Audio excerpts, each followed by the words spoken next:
Hello everyone. In this part, we'll see rest of the investment avenues. So we have already discussed equity shares and preference shares. Now we'll see debentures and bonds. ഇത് രണ്ടും debt instrument ആണ്. അതായത് company എന്ത് ചെയ്യുക, company കടമെടുക്കുകയാണ് പൈസ. Company debenture issue ചെയ്യുന്നു എന്ന് പറഞ്ഞാൽ ഡിബഞ്ചർ ഹോൾഡ് ചെയ്യുന്ന ആൾക്കാർ കമ്പനി അവരുടെ കടക്കാരാണ്. അതാണ് debenture holders, debentures and bonds. These are debt instruments that is used for raising capital by borrowing money from public. Company എന്ത് ചെയ്യും? കമ്പനി കടമെടുക്കുകയാണ് ഡിബഞ്ചർ ഇഷ്യൂ ചെയ്യുമ്പോൾ. പബ്ലിക്കിൽ നിന്ന് കടമെടുക്കുന്നതിനാണ് ഡിബഞ്ചർ എന്ന് പറയുന്നത്. ഇതൊരു സർട്ടിഫിക്കറ്റ് ആണ് ഡിബഞ്ചർ എന്ന് പറഞ്ഞാൽ.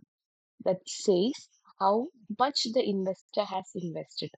ഒരാൾ എത്ര കമ്പനിക്ക് കടം കൊടുത്തു, എത്ര ഇൻട്രസ്റ്റ് ആണ് അയാൾക്ക് പേ ചെയ്യേണ്ടത്, എത്ര തവണകളായിട്ടാണ് കമ്പനി അയാൾക്ക് ഇൻട്രസ്റ്റ് പേ ചെയ്യേണ്ടതൊക്കെ കൊടുക്കുന്നതാണ് ഡിബഞ്ചർ. അതുപോലെ തന്നെ ഒരു കൈൻഡ് ഓഫ് ഡെറ്റ് ഇൻസ്ട്രുമെന്റ് ആണ് ബോണ്ട് എന്ന് പറയുന്നത്.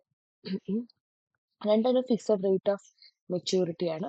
ഡിബഞ്ചർ ഹോൾഡ് ചെയ്യുന്ന ആൾക്കാരെ ഡിബഞ്ചർ ഹോൾഡേഴ്സും ബോണ്ട് ഹോൾഡ് ചെയ്യുന്ന ആൾക്കാരെ ബോണ്ട് ഹോൾഡേഴ്സ് എന്ന് പറയുന്നു. നമ്മൾ ഡിബഞ്ചറും ബോണ്ടൊക്കെ വാങ്ങുന്ന സമയത്ത് നമ്മൾ എന്ത് ചെയ്യണം? കമ്പനിക്ക് പൈസ കടം കൊടുക്കുകയാണ്. അതായത് കമ്പനിയുടെ ഓണേഴ്സ് അല്ല, നമ്മുടെ കമ്പനിയുടെ ക്രെഡിറ്റേഴ്സ് ആണ്. കമ്പനി നമ്മുടെ കടക്കാരാണ്. കമ്പനി നമ്മുടെ കയ്യിൽ നിന്ന് കടം വാങ്ങിച്ചു എന്നാണ് അർത്ഥം. ഡിബഞ്ചേഴ്സും ബോണ്ട്സും നമ്മൾ വാങ്ങി എന്ന് പറഞ്ഞാൽ. അതായത് നമ്മളിപ്പോൾ നമ്മുടെ കയ്യിലുള്ള പൈസ 1,00,000 രൂപ നമ്മുടെ ബാങ്കിൽ ഇൻവെസ്റ്റ് ചെയ്യുന്നത് പോലെ 1,00,000 രൂപ നമ്മൾ ഡിബഞ്ചേഴ്സിൽ അല്ലെങ്കിൽ ബോണ്ടിൽ ഇൻവെസ്റ്റ് ചെയ്യുമ്പോൾ അതിന്റെ മീനിങ് എന്താണ്? കമ്പനി നമ്മുടെ കമ്പനിക്ക് വേണ്ടി പൈസ കൊടുക്കുന്നു. നമ്മൾ അവരുടെ എന്താണ് കമ്പനി നമ്മുടെ കയ്യിൽ നിന്ന് പൈസ കടം വാങ്ങുന്നു. കമ്പനി നമ്മുടെ കയ്യിൽ നിന്ന് പൈസ കടം വാങ്ങുന്നു. നമ്മൾ ഒരിക്കലും കമ്പനിയുടെ ഓണേഴ്സ് അല്ല, മറിച്ച് ക്രെഡിറ്റേഴ്സ് ആണ്. നമ്മൾ കമ്പനിക്ക് കടം കൊടുത്ത ആൾക്കാരാണ്. മെയിൻ ഫീച്ചേഴ്സ് എന്ന് പറഞ്ഞാൽ ക്രെഡിറ്റർ റിലേഷൻഷിപ്പ്. ഷെയർസിന്റെ കേസിൽ ഓണർ റിലേഷൻഷിപ്പ് ആണ്, ഇവിടെ കടക്കാരുടെ റിലേഷൻഷിപ്പ് ആണ്. ഫിക്സഡ് റേറ്റ് ഓഫ് ഇൻട്രസ്റ്റ് ഉണ്ട് and fixed rate of maturity period. അതായത് 4 വർഷത്തേക്ക് 3 വർഷത്തേക്ക് അതിന് ടൈം പീരീഡ് ഉണ്ട്. റിസ്ക് കമ്പാരിറ്റീവ്ലി കുറവാണ്. അതുപോലെ തന്നെ വോട്ടിംഗ് റൈറ്റ്സ് ഇല്ല. നമുക്ക് ഈസിലി എന്ത് ചെയ്യാം? ട്രാൻസ്ഫർ ചെയ്യാൻ പറ്റും നമ്മുടെ ഡിബഞ്ചേഴ്സ്. അതുപോലെ തന്നെ ലിക്വിഡേഷന്റെ കേസിൽ നമ്മൾ ഇക്വിറ്റി ഷെയർ ഹോൾഡേഴ്സിനും പ്രിഫറൻസ് ഷെയർ ഹോൾഡേഴ്സിനും പേ ചെയ്യുന്നതിന് മുന്നേ ആർക്ക് ആദ്യം തിരിച്ചു കൊടുക്കും? ഡിബഞ്ചർ ഹോൾഡേഴ്സിന് തിരിച്ചു കൊടുക്കും. അതിന്റെ റീസൺ എന്താന്ന് വെച്ചാൽ, ഇവര് ആരാണ് ഡിബഞ്ചർ ഹോൾഡേഴ്സ് എന്ന് പറഞ്ഞാൽ കമ്പനിക്ക് പൈസ കടം കൊടുത്ത ആൾക്കാരായതുകൊണ്ട് ആദ്യം ഇവർക്ക് പേ ചെയ്തതിന് ശേഷം പ്രിഫറൻസ് ഷെയർ ഹോൾഡേഴ്സിന് കൊടുക്കും. അവർക്കും പേ ചെയ്തതിന് ശേഷമാണ് ഇക്വിറ്റി ഷെയർ ഹോൾഡേഴ്സിന് കൊടുക്കുന്നത്. ഒരുപാട് ടൈപ്പ് ഉണ്ട്. അതിൽ ബേസിക് ആയിട്ടുള്ള ടൈപ്പാണ് കൺവേർട്ടബിളും നോൺ കൺവേർട്ടബിളും. As the name indicates, convertible എന്ന് പറഞ്ഞാൽ നമുക്കത് ഇക്വിറ്റി ഷെയർ ഹോൾഡേഴ്സ് ആയിട്ട് ഇക്വിറ്റി ഷെയർസ് ആയിട്ട് കുറച്ച് കാലം കഴിഞ്ഞാൽ കൺവേർട്ട് ചെയ്യാം. നോൺ കൺവേർട്ടബിൾ എന്ന് പറഞ്ഞാൽ അത് കൺവേർട്ട് ചെയ്യാൻ പറ്റുകയുമില്ല. So these are the main features of debentures or bonds. ഇനി അതിന്റെ അഡ്വാൻറ്റേജസ് എന്ന് പറഞ്ഞാൽ റിസ്ക് കമ്പാരിറ്റീവ്ലി കുറവാണ്. അതായത് ഫിക്സഡ് എമൗണ്ട് കൊടുത്താൽ മതി കമ്പനി ഇവർക്ക്. അതുപോലെ തന്നെ ഇവർക്ക് ഇൻട്രസ്റ്റ് കിട്ടും എന്നുള്ളത് ഉറപ്പാണ്. അതുപോലെ കമ്പനി റീപേ ചെയ്യുന്ന സമയത്ത്, ലിക്വിഡേഷന്റെ സമയത്ത് ആദ്യം ഡിബഞ്ചർ ഹോൾഡേഴ്സിന് കൊടുക്കും. അവർക്ക് ഫിക്സഡ് റേറ്റ് ഓഫ് ഇൻട്രസ്റ്റ് ഉണ്ട്. അവർക്ക് റെഗുലർ ആയിട്ടൊരു ഇൻകം കിട്ടും. മാനേജ്മെന്റിന് നോ മാനേജ്മെന്റ് റെസ്പോൺസിബിലിറ്റി. അവർ ഓണേഴ്സ് അല്ല, അതുകൊണ്ട് തന്നെ മാനേജ്മെന്റ് ഡിസിഷനിൽ പാർട്ടിസിപ്പേറ്റ് ചെയ്യണ്ട. And security against assets. അതായത് കമ്പനിയിൽ നമ്മൾ ഡിബഞ്ചേഴ്സ് ആയിട്ട് ഇൻവെസ്റ്റ് ചെയ്യുന്ന സമയത്ത് അഥവാ നമുക്ക് കിട്ടി പൈസ കമ്പനി തിരിച്ചു തരുന്നില്ലെങ്കിൽ കമ്പനിയുടെ അസറ്റ് നമുക്ക് തിരിച്ചു കിട്ടും.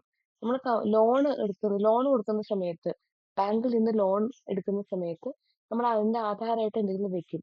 വെഹിക്കിൾ ലോൺ ആണെങ്കിൽ വെഹിക്കിൾ, ഗോൾഡ് ലോൺ ആണെങ്കിൽ ഗോൾഡ്.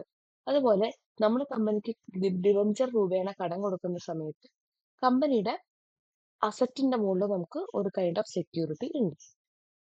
ഓൾസോ ഡിസ്അഡ്വാൻറ്റേജ് എന്ന് പറഞ്ഞാൽ ഓണർഷിപ്പ് ഇല്ല, വോട്ടിംഗ് റൈറ്റ്സ് ഇല്ല, ഫിക്സഡ് റേറ്റ് ഓഫ് റിട്ടേൺ ആണ്. അതൊരു ലിമിറ്റഡ് പേയ്മെന്റ് ആണ്. കമ്പനിക്ക് നല്ല ലാഭം ഉണ്ടാകുമ്പോൾ നല്ല പ്രോഫിറ്റ് ഇവർക്ക് കിട്ടില്ല. അതുപോലെ തന്നെ ഇൻട്രസ്റ്റ് റേറ്റ് റിസ്ക്. അതായത് ഡിബഞ്ചേഴ്സിന്റെ ഇൻട്രസ്റ്റ് റേറ്റ് കൂടുന്ന സമയത്ത് ഡിബഞ്ചറിന്റെ വാല്യൂ കുറയാനുള്ള ചാൻസ് ഉണ്ട്. അതാണ് ഇൻട്രസ്റ്റ് റേറ്റ് റിസ്ക്. അതുപോലെ തന്നെ ഇൻഫ്ലേഷൻ റിസ്ക് എന്ന് പറഞ്ഞാൽ പണപ്പെരുപ്പം കാരണം ഡിബഞ്ചറിന്റെ വാല്യൂ കുറയാനുള്ള ചാൻസ് ഉണ്ട്. ഡീഫോൾട്ട് റിസ്ക്, അതായത് അഥവാ കമ്പനി കറക്റ്റ് ആയിട്ട് ഇൻട്രസ്റ്റ് പേ ചെയ്തില്ലെങ്കിൽ അതിനെ വിളിക്കുന്ന പേരാണ് ഡീഫോൾട്ട് റിസ്ക് എന്ന് പറയുന്നത്. So these are the advantages and disadvantages of debentures and bonds. In വേറെ important portion ആണ് difference between shares and debentures. നമുക്കറിയാം കമ്പനിയുടെ മെയിൻ ഓണർഷിപ്പ് ക്യാപിറ്റലിനെയാണ് ഷെയർസ് എന്ന് പറയുന്നത്. ഇത് ഡെറ്റ് ഇൻസ്ട്രുമെന്റ് ആണ്. കമ്പനി കടം എടുക്കുന്നതാണ് ഡിബഞ്ചർ ഹോൾഡേഴ്സിന്റെ കയ്യിൽ നിന്ന്. Shares are ownership capital, debentures borrowed capital ആണ്. റിട്ടേണിന്റെ കേസിൽ ഇവർക്ക് ഫിക്സഡ് റേറ്റ് ഓഫ് ഡിവിഡൻഡ് ഇല്ല. ഇവർക്ക് ഇൻട്രസ്റ്റ് ആണ് എന്ത് കൊടുക്കുന്നത്, റിട്ടേൺ ആയിട്ട് കൊടുക്കുന്നത്. ആൻഡ് ഇൻവെസ്റ്റേഴ്സിന്റെ കേസിൽ ഷെയർ ഹോൾഡ് ചെയ്യുന്ന ആൾക്കാർ ഷെയർ ഹോൾഡേഴ്സിനും ഡിബഞ്ചർ ഹോൾഡ് ചെയ്യുന്ന ആൾക്കാരുടെ ഡിബഞ്ചർ ഹോൾഡേഴ്സ് എന്നും പറയും. ഷെയർ ഹോൾഡേഴ്സിന് വോട്ടിംഗ് റൈറ്റ്സ് ഉണ്ട്, ഡിബഞ്ചർ ഹോൾഡേഴ്സിന് വോട്ടിംഗ് റൈറ്റ്സ് ഇല്ല. കമ്പനി ലിക്വിഡേറ്റ് ചെയ്യുന്ന സമയത്ത്, കമ്പനി നിർത്തിപ്പോകുന്ന സമയത്ത് ആദ്യം ഇവർക്ക് കൊടുത്തതിന് ശേഷം ഷെയർ ഹോൾഡേഴ്സിന് കൊടുക്കുള്ളൂ. ആൻഡ് ഇക്വിറ്റി ഷെയർസ് നമുക്ക് ഒരിക്കലും ഡിബഞ്ചേഴ്സ് ആയിട്ട് കൺവേർട്ട് ചെയ്യാൻ പറ്റില്ല. പക്ഷെ ഡിബഞ്ചേഴ്സ് നമുക്ക് എന്തായിട്ട് കൺവേർട്ട് ചെയ്യാൻ പറ്റും, ഷെയർസ് ആയിട്ട് കൺവേർട്ട് ചെയ്യാൻ പറ്റും. So these are the difference between shares and debentures. So in this part you have seen meaning of debentures and bonds. ഒരുമിച്ച് പഠിച്ചാൽ മതി.